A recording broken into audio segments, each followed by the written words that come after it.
कि जिसे हम मनुष्य की बुद्धि कहते हैं, उससे 9 गुनी ताकत का अचेतन मन, अनकॉन्शियस माइंड भीतर बैठा हुआ है। आपको मैंने समझाया कि क्रोध बुरा है, आपकी समझ में आ गया। लेकिन जिस बुद्धि की समझ में आया उसने कभी क्रोध किया ही नहीं। उस बुद्धि के पीछे जो 9 हिस्से परत हैं अचेतन की, अनकॉन्शियस की, क्रोध वहां से आता है। ऐसा समझ लें कि मैं एक मकान में रहता हूं, दरवाजे पे एक पहरेदार खड़ा है। उस बेचारे ने कभी क्रोध किया नहीं, और जब भी दरवाजे पे कोई उपद्रव होता तो घर के भीतर जो मालिक रहता है वो बंदूक लेकर दरवाजे पे आके उपद्रव करता है। और जब भी कोई उपदेशक समझाने आता तो उस पहरेदार को पकड़ के समझाता है कि क्रोध बहुत बुरी चीज है, झगड़ा वगैरह नहीं करना चाहिए। वो कहता है कि मेरी भी समझ में आता है, मैं भी देखता हूं कि जब उपद्रव होता है वो मालिक भीतर से आता है तो भारी खून खराबा हो जाता है। मैं बिल्कुल समझता हूं, मेरी समझ में बिल्कुल आता है। मगर ये उपदेशक को पता नहीं कि जिसको वो समझा रहा है उसने कभी उपद्रव किया नहीं, और जिसने उपद्रव किया है इस पहरेदार से उसका कोई कम्युनिकेशन नहीं है, इससे कभी उसकी मुलाकात ही नहीं होती। और जब वो मालिक बंदूक लेके आता तब ये पहरेदार हाथ पर झुका के, सिर झुका के उसके चरणों में पड़ जाता है, क्योंकि वो मालिक है। और जब वो चला जाता तब पहरेदार अपनी कुर्सी पे बैठ के झपकी खाता रहता और सोचता है कि बहुत बुरी बात है, क्रोध होना नहीं चाहिए।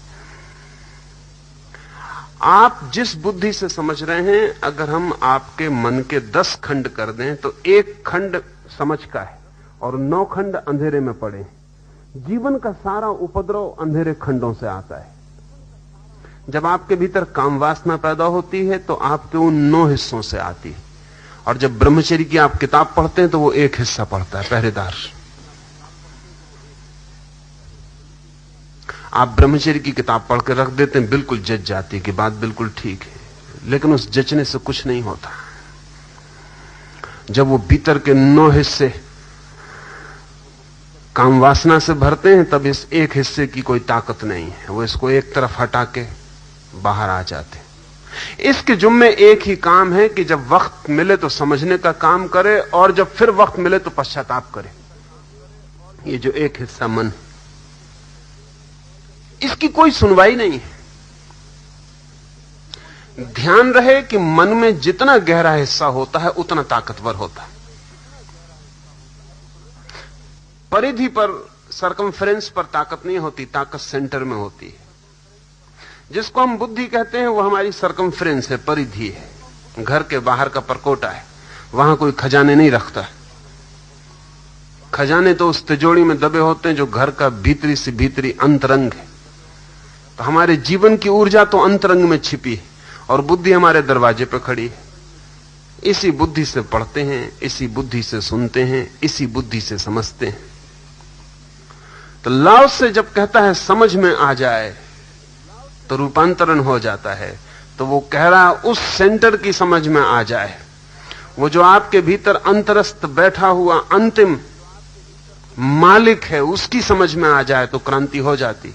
अब हमारी कठिनाई भी स्वाभाविक है, वास्तविक है कि हमें लगता है समझ में आ गया, फिर क्रांति तो होती नहीं, हम वहीं के वहीं खड़े रह जाते हैं।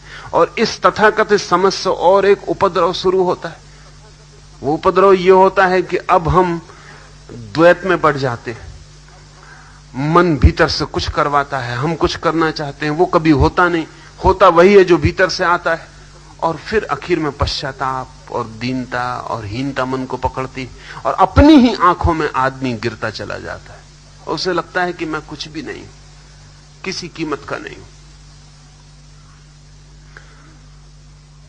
तो ये जो समझ है हमारी, अल्लाह से इसके संबंध में नहीं कह रहा है। ये इंटेलेक्चुअल जो अंडरस्टैंडिंग है, ये धोखा है समझ का। ये ऐसा ही है जैसे कोई कहे कि अगर वृक्ष को जल मिल जाए तो उसमें फूल आ जाते, हम जाके वृक्ष के पत्तों पर जल छिड़काएं, फिर फूल ना आए। तो हम कहें कि हमने तो जल छिड़का, फूल नहीं आए, जाहिर है कि जिसने कहा था गलत था। और या फिर हमने जो जल छिड़का वो जल न था। स्वभावतः हमारे सामने सवाल उठेगा, फूल तो नहीं आए। लेकिन जिसने कहा था वृक्ष को जल मिल जाए तो फूल आ जाते हैं, उसने कहा था वृक्ष की जड़ों को, रूट्स को। ये मजे की बात है कि वृक्ष के पत्ते को आप जल दें तो जड़ों तक नहीं पहुंचता, जड़ों को जल दें तो पत्ते तक पहुंच जाता है। क्योंकि पत्तों के पास कोई यंत्र नहीं है कि जड़ों को रूट्स तक पहुंचा दे, जड़ों तक पहुंचा दे जल को। जड़ों के पास यंत्र है। जड़ें केंद्र हैं वृक्ष की, पत्ते तो परिधि हैं। इसलिए पत्ते रहें कि गिर जाएं नॉन एसेंशियल है, दूसरे पत्ते आ जाएंगे। लेकिन जड़ें चली जाएं तो दूसरी जड़ें लाना बहुत मुश्किल है, असंभव है। तो दो बात समझ लें। एक तो यह कि जिसको आप समझ कहते हैं वो केवल तार्किक, शाब्दिक, बौद्धिक है, आंतरिक नहीं, आत्मिक नहीं, समग्र नहीं। आपके प्राणों तक वो जाती नहीं और इसलिए रूपांतरण नहीं होता। बात बिल्कुल समझ में आ जाती है और आप वहीं के वहीं खड़े रह जाते हैं, कहीं कोई फर्क नहीं पड़ता। तो अब क्या करें? वो समझ हम कैसे लाएं जो समझ जड़ों तक जाए? हमारी सारी शिक्षा और दीक्षा एक ही समझ की है, ये तथाकथित जो समझ है। गणित सीखते हैं इसी बुद्धि से, भाषा सीखते हैं इसी बुद्धि से। काम चल जाता है।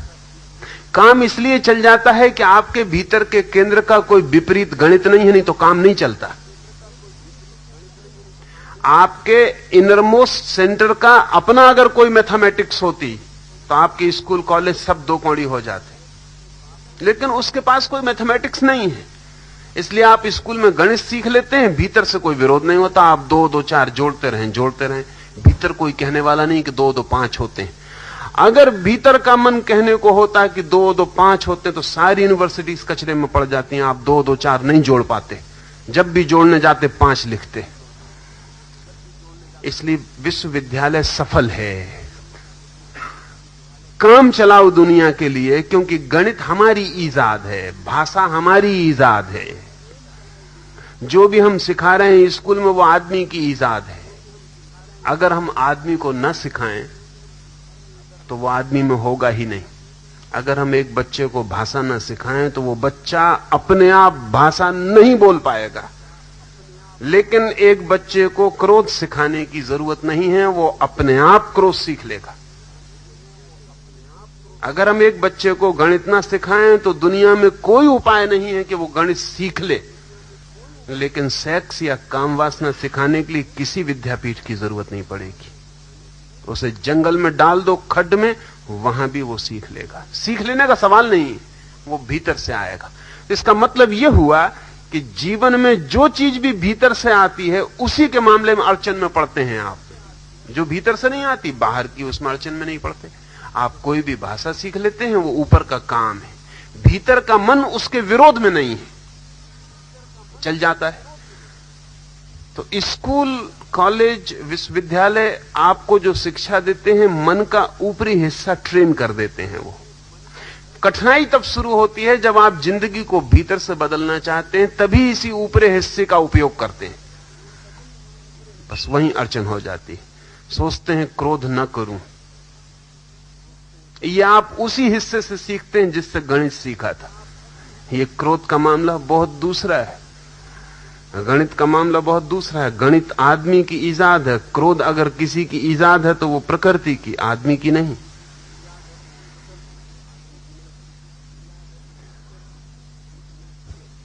इसी से हम समझ का काम लाते हैं, तब अड़चन हो जाती है, काम नहीं होता है। अब उस भीतर तक समझ को ले जाना हो तो उसकी प्रक्रिया है। प्रक्रिया का अर्थ यह हुआ कि आपको यह समझ भी कैसे मिली है, यह भी एक प्रशिक्षण है। आपको यह आपको एक 20-25 साल के प्रशिक्षण के द्वारा यह संभव हुआ है कि 2 और 2 4 होते हैं।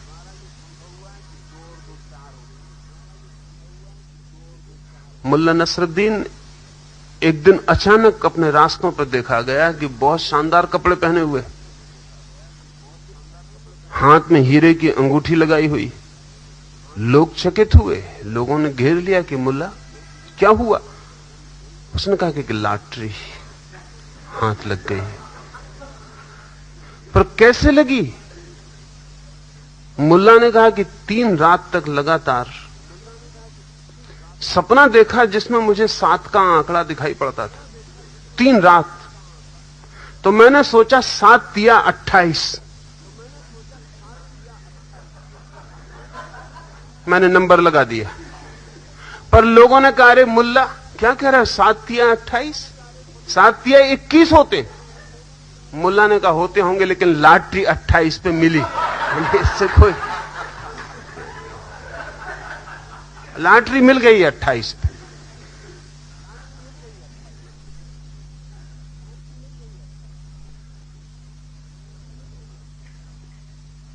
दो 4 की भी ट्रेनिंग है। 2 4 ऐसी कोई बात नहीं है कि आपके भीतर से आ गई है, उसकी ट्रेनिंग है। सीखना पड़ता है, सीख के हल हो जाता है। अब ये जो अंतरस्थ मन है, इस तक समझ को पहुंचाने के लिए भी प्रक्रियाओं से गुजरना पड़े। लाओ त्से ने जब ये बातें कही हैं तब आदमी बहुत सरल था, और बहुत से फर्क पड़ गए हैं जो मैं आपको ख्याल दिला दूं, जिससे अड़चन। लाओ त्से ने जब ये बातें कही हैं, आदमी बहुत सरल था। उसकी इंटेलेक्चुअल ट्रेनिंग नहीं थी, उसकी कोई बौद्धिक परत नहीं थी। लाओ त्से बोल रहा था गांव के ग्रामीण जनों से। वे सीधे साधे लोग थे, उनके पास कोई बौद्धिक खजाना नहीं था।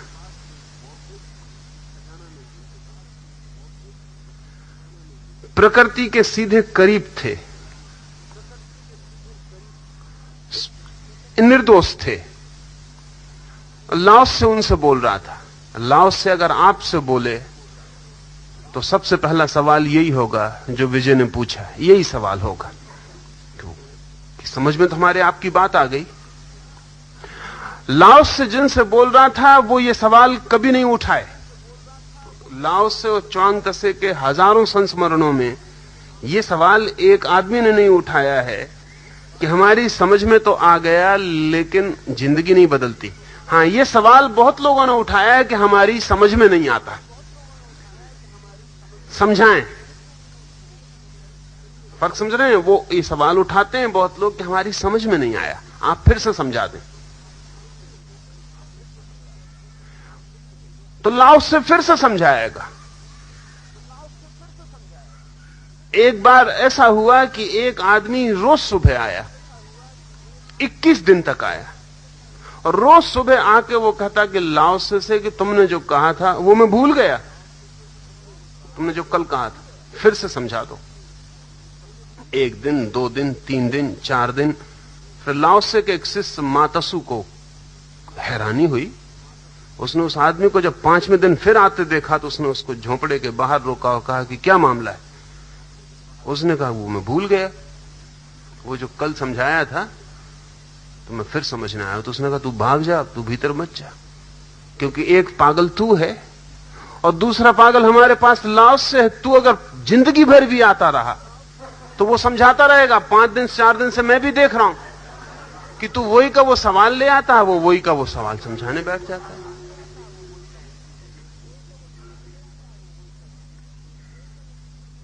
जब ये बात ही चल रही थी मात्सु के साथ, तभी लाओ त्से बाहर आ गया। उसने कहा आ गया भाई, अंदर आ जा। भूल गया? फिर से सुन ले। वो 21 दिन रोज आ रहा है, 22वें दिन नहीं आया तो कहानी कहती कि लाओ त्से उसके घर पहुंच गया। कहा क्या तबीयत खराब है? क्या हुआ? उस आदमी ने कहा समझ में आ गया। और कुछ? उसने कहा मैं दूसरा आदमी हो गया। लेकिन फर्क आप समझ रहे हैं? अगर हम 21 दफा जाते लाओ त्से के घर पर तो हम समझने ना जाते, हम कहते समझ में तो पहले दिन ही आ गया। जिंदगी नहीं बदली। वो आदमी ये कहते नहीं कि जिंदगी नहीं बदली, क्योंकि वो आदमी ये कहता है कि आप कहते हो समझ में आ जाएगा तो जिंदगी बदल ही जाएगी, वो बात खत्म हो गई। अब समझ में ही आ जाए, बुद्ध जब भी बोलते थे, तो अभी जब बुद्ध के ग्रंथों को संपादित किया गया है तो बड़ी हैरानी हुई, क्योंकि बुद्ध एक एक पंक्ति को 3 बार से कम दोहराते नहीं थे। 3 बार कहेंगे। तो 3 बार छापो तो नाहक 3 गुनी किताब हो जाती और पढ़ने वाले को भी कठिनाई होती। तो राहुल शंकरतैन ने जब पहली दफा हिंदी में विनय पिटक का पूरा संग्रह किया, तो हर पंक्ति के बाद निशान लगाए उन्होंने। निशान बाहर सूची बना दी, फिर से वही उसका निशान, फिर से वही उसका निशान, फिर से वही डिट्टो। पूरी किताब निशान से भरी हुई है। क्या बात क्या थी? बुद्ध क्यों इतना दोहरा रहे हैं? अगर समझाना हो तो तर्क देना पड़ता है, और अगर भीतर तक पहुंचाना हो तो उस पुराने जमाने में लोग इतने सरल थे कि उसे केवल बार बार दोहराने से वो मंत्र बन जाता, वो सजेस्टिबल हो जाता और भीतर प्रवेश कर जाता। सिर्फ बार बार दोहराना काफी था।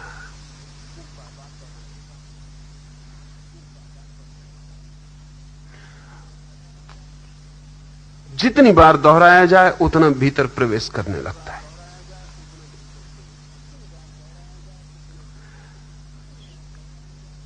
लेकिन बुद्धि तो एक ही दफे में समझ जाती है, इसलिए दोबारा दोहराने की जरूरत नहीं रह जाती। अगर दोबारा दोहराओ तो आदमी कहेगा आप क्यों हमारा समय जाया कर रहे? समझ गए, अब दूसरी बात करिए।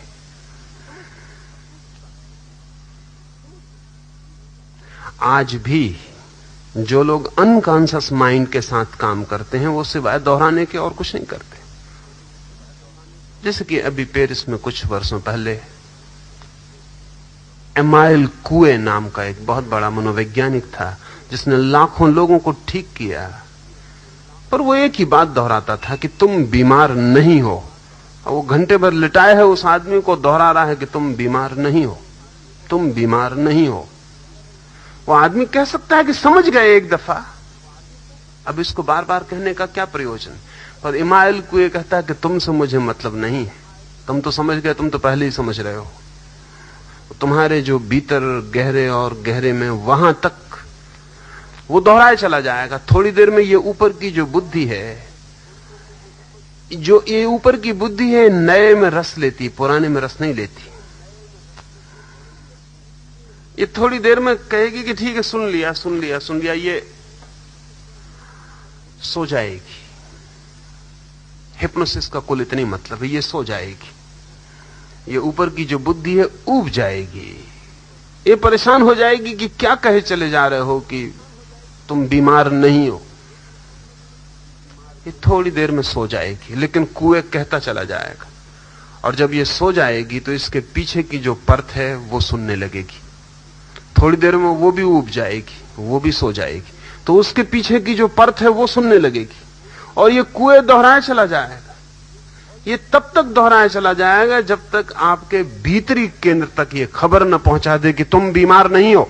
और अगर ये भीतरी केंद्र तक खबर पहुंच जाए, वो केंद्र अगर मान ले कि मैं बीमार नहीं हूं, तो बीमारी समाप्त हो गई।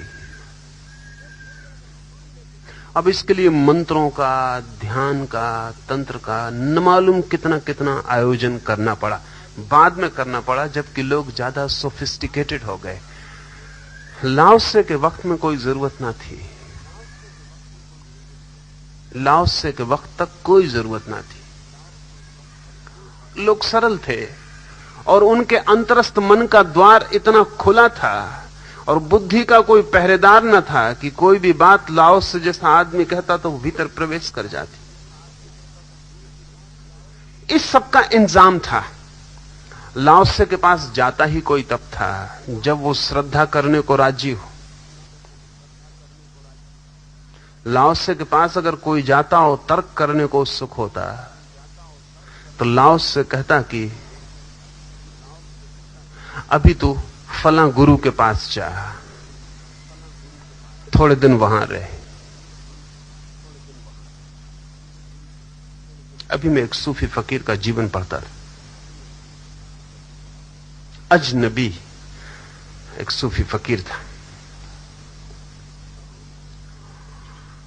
गांव का एक बहुत बड़ा पंडित, एक बड़ा व्याकरण का ज्ञाता अजनबी को सुनने आया तो उसने देखा कि वो व्याकरण वगैरह जानता नहीं, ठीक से भाषा उसे आती नहीं।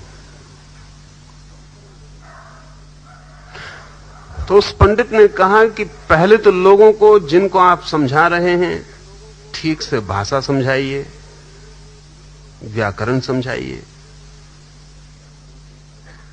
प्रारंभ से ही प्रारंभ करिए। ये आप क्या कर रहे हैं? आप इतनी ऊंची बातें कर रहे हैं, लेकिन ना भाषा का ठिकाना ना व्याकरण का। तो सूफी फकीर ने कहा कि तू रुक जा यहां। उस फकीर के चमत्कारों की बड़ी कथाएं थी। वो पंडित रुक गया। सूफी ने उससे कहा कि बाहर झोपड़े के जो कुत्ते और बिल्लियां सांझ को इकट्ठे होते हैं, तू उनको व्याकरण सिखाना शुरू कर दे।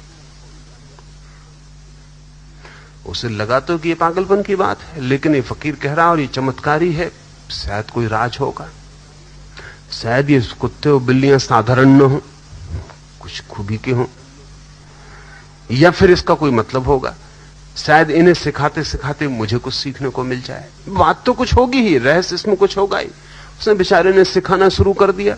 सरल से सरल पाठ सिखाता था, लेकिन कुत्ते बिल्ली थे कि नहीं सीखते थे।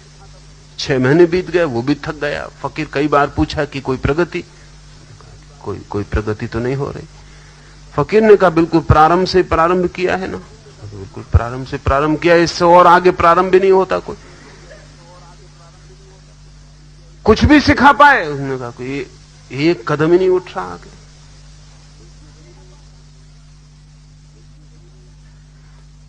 तो उस फकीर ने कहा क्या कठिनाई क्या है? उस पंडित ने कहा वो भाषा ही नहीं जानते, बोलने ही नहीं जानते। बोलना जानते हो तो मैं व्याकरण भी सिखा दूं। वो फकीर कहने लगा कि मैं जिस दुनिया की बातें कर रहा हूं, तुझे उस दुनिया की ना भाषा का पता है और ना व्याकरण का पता है।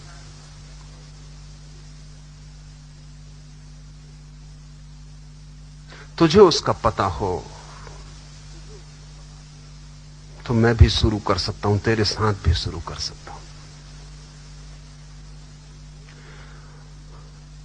पुराने युगों में यह नियमित व्यवस्था थी कि गुरु अगर देखता कि कोई तर्क करने आ गया तो उसे उस जगह भेज देता जहां तर्क ही चलता था, ताकि वो तर्क से थक जाए, परेशान हो जाए, इतना ऊब जाए कि एक दिन आके वो कहे कि तर्क बहुत कर लिया, कुछ मिला नहीं, अब कोई ऐसी बात कहें जिससे कुछ हो जाए। तब लाओस से जैसे आदमी बोलते हैं। एक सूफी फकीर के बाबत उसके 2 फकीर सामने रहते हैं।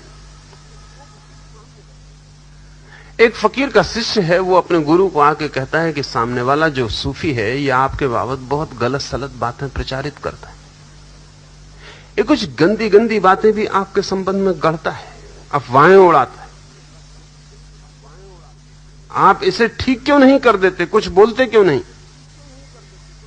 तो उस फकीर ने कहा तू ऐसा कर, तू उसी से जाके पूछ कि राज क्या है, पर ऐसे जल्दी मत पूछना, क्योंकि कीमती बातें अजनबियों को नहीं बताई जाती।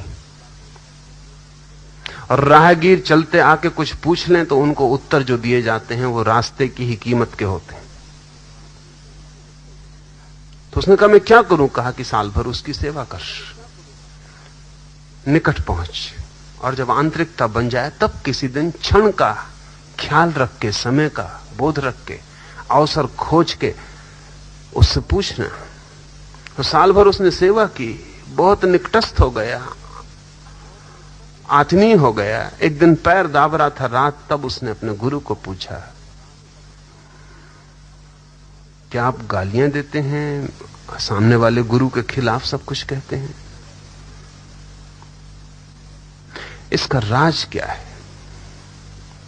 तो उसने कहा तू पूछता है, किसी को बताना मत, मैं उसका शिष्य हूं और राज बताने की मनाही है, तू जाके उसी से पूछ ले। पर ये बातें अजनबियों को नहीं बताई जाती, राह चलतों को नहीं बताई जाती। जरा निकट हो जाना, उसने कहा अच्छी मुसीबत में पड़े, हम तुम्हें दुश्मन समझ के साल भर मेहनत किए, तुम शिष्य निकले, उसके ही शिष्य हो, वहीं वापस जाना पड़ेगा। क्षण स्नान कराते वक्त कोई नहीं था, गुरु को स्नान करा रहा था। पूछा कि आज मुझे बता दें ये राज क्या है। तो उसके गुरु ने कहा कि वो मेरा ही शिष्य है और उसे वहां इसलिए रख छोड़ा है कि वो मेरे संबंध में गलत बातें उड़ाता रहे।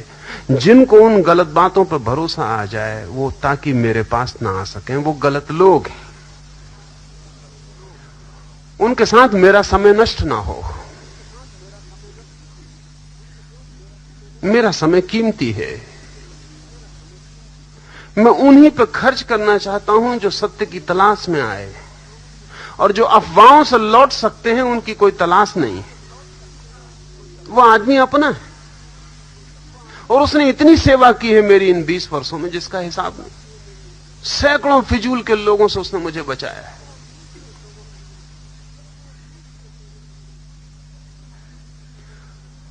ये नियमित व्यवस्था थी। और जब कोई श्रद्धा से भर जाए, श्रद्धा से भरने का अर्थ है जब कोई हृदय को सीधा खोलने को तैयार है। अभी साइकोलॉजिस्ट या साइकोएनालिस्ट क्या कर रहे हैं? वो इतना ही कर रहे हैं, एक मरीज पे 3 साल तक साइकोएनालिसिस चलती, कोच पे लिटाया है मरीज को, घंटों हजारों घंटों उससे चर्चा होती, मरीज कहता जाता है, चिकित्सक सुनता जाता है। किस लिए? वो सिर्फ इसलिए कि कहते कहते कहते कहते मरीज बुद्धि की ऊपरी बातें थोड़े दिन में चुक जाएंगी, तब वो भीतर की बातें कहना शुरू कर देता है। फिर वो भी चुक जाती तो और आंतरिक बातें कहने लगता, ओपनिंग हो जाती। वर्ष भर निरंतर चिकित्सक के पास कहते कहते कहते कहते वो आंतरिक चीजों को बाहर निकालने लगता है। और जब चिकित्सक देखता है कि अब वो चीजें बाहर निकलने लगी जो बहुत गहरी हैं, तब वक्त आया, ये आदमी सजेस्टिबल हुआ, इसको अब कोई सुझाव डाला जा सकता है। अब इसके भीतर का दरवाजा खुल गया, अब इसके भीतर कोई बीज डाल दिया जाए तो वृक्ष बन जाएगा। समझ का अर्थ है आपके भीतरी तल तक पहुंच जाए कोई बात, लेकिन तर्क कभी ना पहुंचने देगा। और हम तर्क से ही समझना चाहते हैं, और तर्क ही उपद्रव है, वही पहरेदार है। वो कहता है पहले मुझे समझाओ, अगर मुझे समझाओ तो मैं मालिक से मिला दूं, और अगर मुझे नहीं समझा पाते हो तो मैं मालिक से क्या मिलाऊं। और फिर कठिनाई ये कि जब वो समझ जाता है तो वो समझता है समझ गए, मालिक हो गए। फिर वो देखता है समझ तो हो गई लेकिन कुछ हल नहीं होता, क्योंकि कोई जिसको हम बुद्धि कहते हैं उसके पास कोई भी शक्ति नहीं है। जिसको हम कहें कोई भी फोर्स टू एक्ट बुद्धि के पास नहीं है। और फोर्स टू एक्ट जो है, शक्ति काम करने की, वो बुद्धि के पीछे किसी और छिपे तल में, इसलिए ये व्यवधान पड़ता है। तो अगर उस तक पहुंचना है तो फिर अगर नहीं पहुंचता सीधा, किसी को पहुंच जाता हो तब तो कोई सवाल नहीं, अगर नहीं पहुंचता सीधा तो पहले इस बुद्धि के पहरे को तोड़ने के लिए उपाय करने पड़ते हैं, कुछ ध्यान करना पड़े, इस बुद्धि के पहरे को तोड़ना पड़े। और ध्यान की कोई ऐसी प्रक्रिया उपयोग में लानी पड़े जो आपको निर्बुद्धि बना दे, इर्रेशनल बना दे। जैसे मैं जो ध्यान का प्रयोग करता हूं वो बिल्कुल बुद्धिहीन है, तो बुद्धिमान उसको देख के भाग जाएगा। वो कहेगा ये क्या हो रहा है कि लोग नाच रहे, चिल्ला रहे, कूद रहे, पागल। लेकिन जो आदमी नाच रहा है, कूद रहा है, वो बुद्धि के तल से नीचे उतर गया, क्योंकि बुद्धि तो सेंसस का काम करती है। वो कहती है क्यों हंस रहे हो, अभी कोई हंसने की बात ही नहीं, पहले हंसने की बात तो होने दो फिर हंसना। कहते क्यों रो रहे हो, अभी कोई रोने की बात ही नहीं, क्यों कूद रहे हो, कोई जमीन में आंच लगी है, आग लगी है कि तुम कूद रहे हो, ये क्यों घूंसे तान रहे हो हवा में, पहले किसी को गाली देने दो फिर घूंसा उठाना। बुद्धि पूरे समय ये कह रही है कि जो तुम कर रहे हो वो तर्कयुक्त हो, लेकिन जिंदगी में कभी भी कुछ तर्कयुक्त किया है? जब किसी से प्रेम हो जाएगा तब बुद्धि कहां होगी? और जब किसी से क्रोध हो जाएगा तब बुद्धि कहां होगी? और जब किसी को मारने का मन हो जाएगा या मरने का मन हो जाएगा तब बुद्धि कहां होगी? तो जिंदगी की जहां असली जरूरतें हैं वहां तो बुद्धि होगी नहीं। और उन गहरे बिंदुओं तक आप कभी उतर ना पाएंगे बुद्धि की बात मान के चलेंगे तो। ध्यान के सब प्रयोग आपकी बुद्धि की परत को तोड़ने के प्रयोग हैं। वहां आपकी एक दफा परत टूट जाए तो आप एकदम सरल हो जाते हैं। और जब आप सरल हो जाते हैं तो आपके पास एक अंतर्दृष्टि होती है जहां से चीजें साफ दिखाई पड़ती हैं। तब यह सवाल कभी नहीं उठता कि मेरी समझ में आ गया और क्रांति नहीं हुई। समझ में आ जाना ही क्रांति है।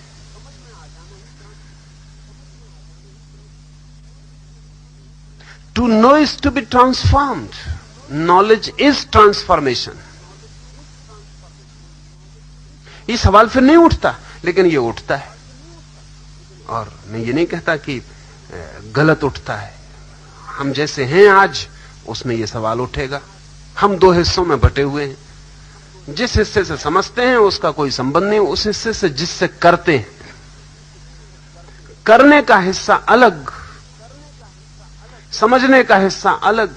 घर डिवाइडेड है, दो टुकड़ों में बटा हुआ है।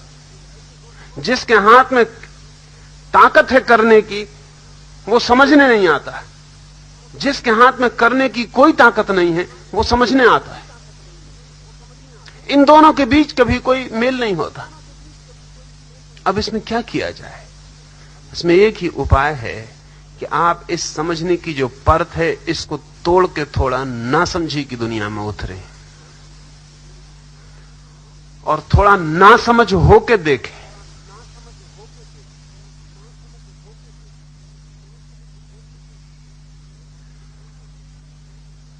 तो आपके इन दोनों विभाजनों के बीच की दीवार धीरे धीरे गिरेगी और आप दोनों में आना जाना आपका शुरू हो जाएगा।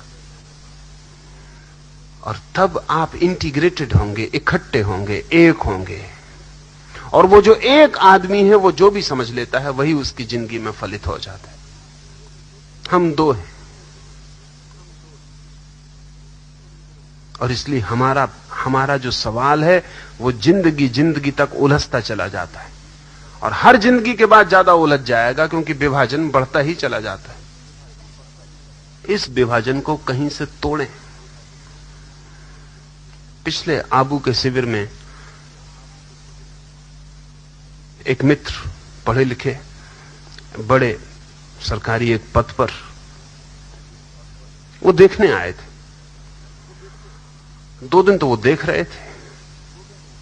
मुझसे आके कहा कि ये तो मैं न कर पाऊंगा, ये जो लोग कर रहे हैं ये मैं न कर पाऊंगा। तो मैंने कहा कि ये आप कैसे कहते हैं कि ना कर पाएंगे?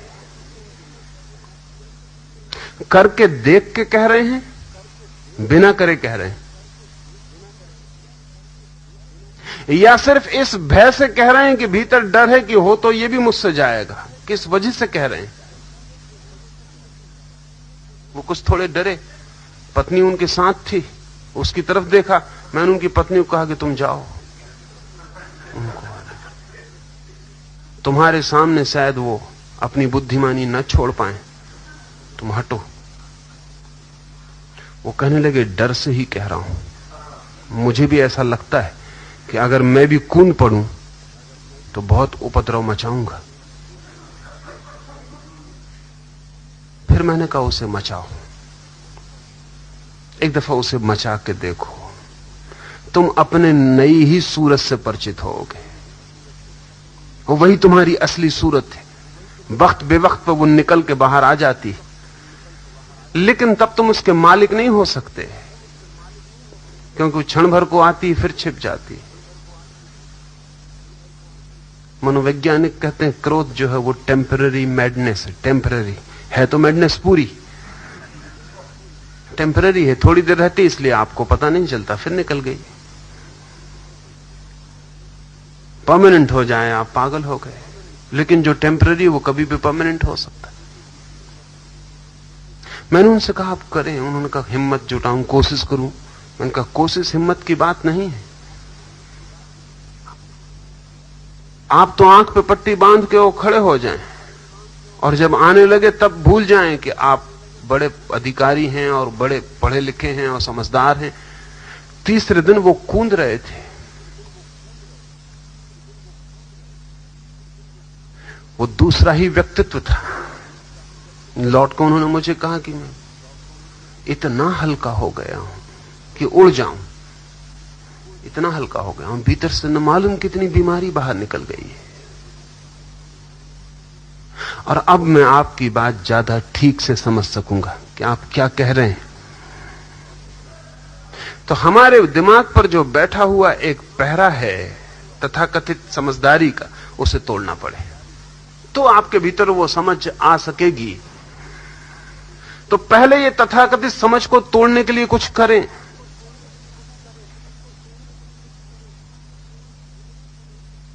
जुन्नैद नाम का सूफी फकीर था, उसके पास कोई साधक आता तो पहले उससे वो कोई पागलपन करवाता, कोई पागलपन करवाता। उससे कहता कि जाओ बाजार में सड़क पर खड़े हो जाओ और लोगों से कहो कि जो मुझे एक जूता मारेगा उसको मैं एक आशीर्वाद दूंगा, और जो जूता मुझे नहीं मारेगा संभल के जाए, एक अभिशाप।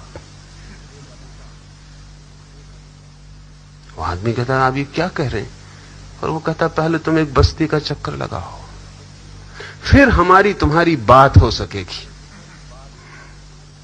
तुमसे हमारा मामला नहीं चलेगा, तुम जरा 2-4-10 जूते खा के आओ, फिर इसको गिर जाने दो जो तुम्हारे ऊपर बैठा है, फिर जरा हम भीतर तुम्हारी सीधी सीधी बात हो सकेगी।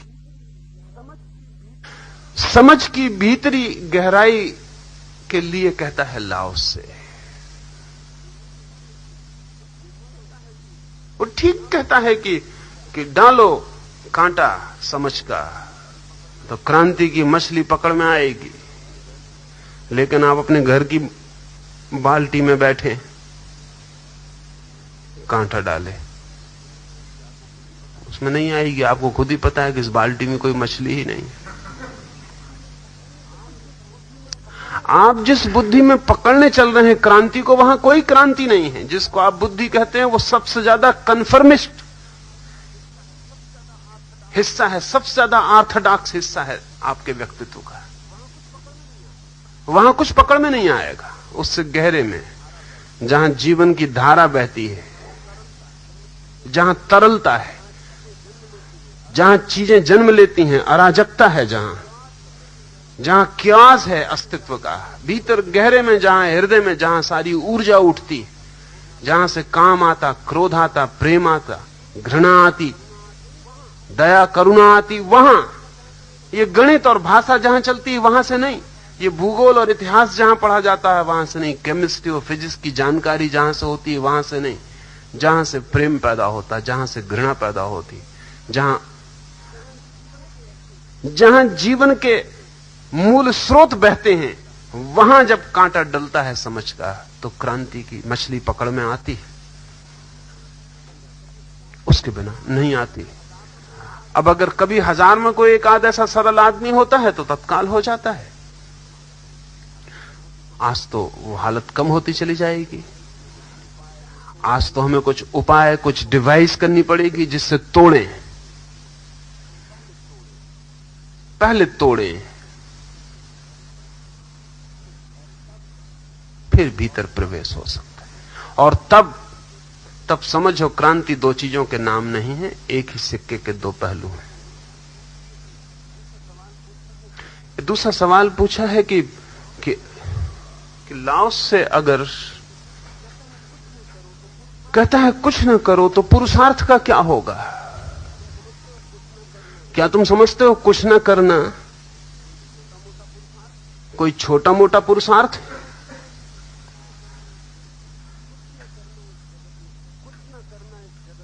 कुछ न करना इस जगत में सबसे बड़ा पुरुषार्थ है। न करने की ताकत इस जगत में सबसे बड़ी मालकियत है। करना तो बच्चे भी कर लेते हैं,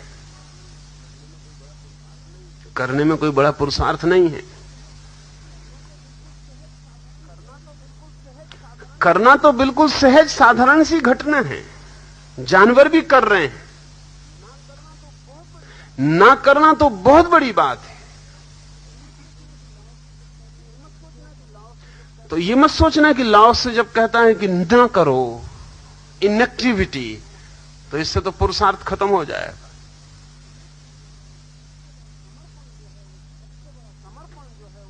समर्पण जो है वो सबसे बड़ा संकल्प है। अभी बहुत उल्टा ख्याल में आता नहीं ना हमें लगता है कि समर्पण, किसी के चरणों में सिर रख दिया तो हम तो मिट गए। लेकिन पता है कि किसी के चरणों में सिर रखना साधारण आदमी की हैसियत की बात नहीं है। और किसी के चरणों में सचमुच सिर रख देना, पूरी तरह अपने को छोड़ देना, उसकी ही सामर्थ्य की बात है जो पूरी तरह अपना मालिक हो। छोड़ोगे कैसे? सिर पैर पर रख देने से थोड़ी रख जाता है। इतनी मालकियत भीतर हो कि कह पाए कि ठीक, छोड़ते हैं पूरा। लेकिन छोड़ेगा कौन? आप छोड़ सकते हो, जो क्रोध नहीं छोड़ सकता, जो सिगरेट पीना नहीं छोड़ सकता, वो पूरा छोड़ देगा स्वयं को। तो एक आदमी सिगरेट पीना छोड़ता तो वो कहता हम बड़ा पुरुषार्थ कर रहे हैं, वो भी छूटती नहीं। तो पूरा अपने को समर्पित करना वो छोटा पुरुषार्थ नहीं है।